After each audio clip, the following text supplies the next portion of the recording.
আমার মেরে দাও।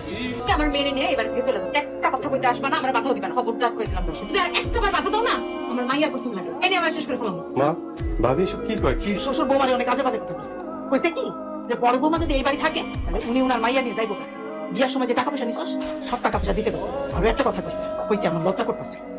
কইছে বৌমার সাথে কি অবৈধ সম্পর্ক আছে। ঠিকই বলছে, লাগে তার ভাবির ঠিকই সম্পর্ক আছে। তার যদি নাই থাকতো রাশেদের কেন লেগে তার ভাবির প্রতি দরদ উতলা পড়ে। আমার তো মনে হয় দেবর আর ভাবির অবৈধ সম্পর্কের কথা জানাই তার বড় ভাই হার্ট অ্যাটাক করে মরে গেছে। আল্লাহর দোহাই লাগে এত নোংরা কথা আর করো না। রাশেদ আর আমার মধ্যে কোনো সম্পর্ক নাই, এটা আমার ছোট ভাইয়ের মতো।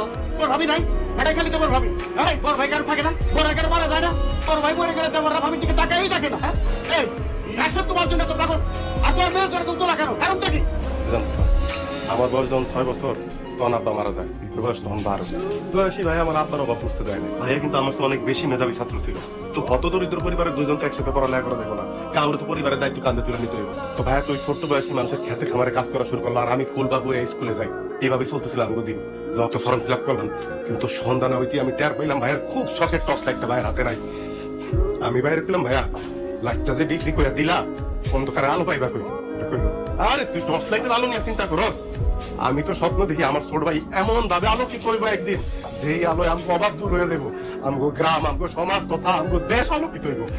আমার মধ্যে জিতছে ব্যবস্থ যে মূল্যে ভাইয়ের আশা পূরণ করবো। আমিও দিন রাত পড়ালেখা করলাম, সর্বোচ্চ বিশ্ববিদ্যালয়ে পড়ালেখা করলাম। তো যখন মাস্টার্স পরীক্ষা দিব, আমার শরীর আমার কথা শুনতেছে না। ডাক্তারের কাছে গেলাম, ডাক্তার আমার জানাই দিল যে আমার 2টা কিডনি ড্যামেজ।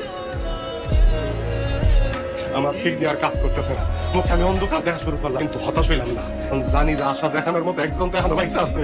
আমি বাইরে জানাইলাম, ভাইয়া আমার কাছে ছুটে গেল, মানে তার মাথায় হাত রেখে সাপোর্ট করাইলে খবরদার এই কথা দুনিয়ার কাউরে কইতে পারবি না, এমনকি তোর ভাবিরও না, মারও না। তারা কইব আমি সেই দিন দেখলাম একটা পুরুষ মানুষ কেমনে কান্না করতে পারে। আমার পরে ধরেছে কান্না করলো। ডাক্তারের কাছে পাগলের মতো ছুটে গেল, তারপরে দেখা করলো যে তার 2টা কিডনি খুলে নিয়ে যাবো, আমার সুস্থ করবো। ডাক্তার তো সেটা শুনলো না।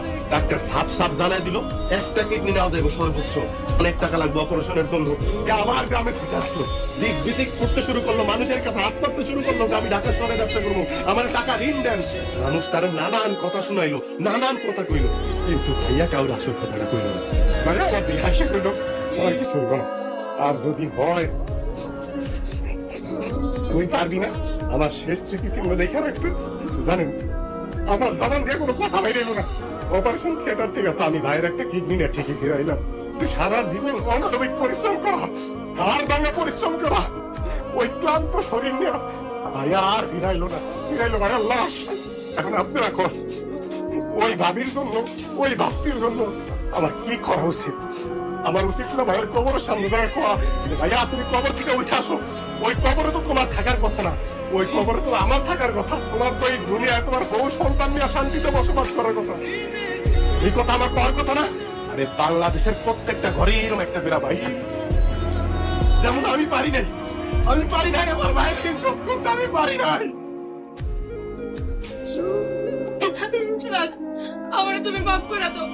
আমার আসলে অনেক বড় সৌভাগ্য যে আমি এমন একটা বাড়ির বউ হয়ে আইতে পারছি।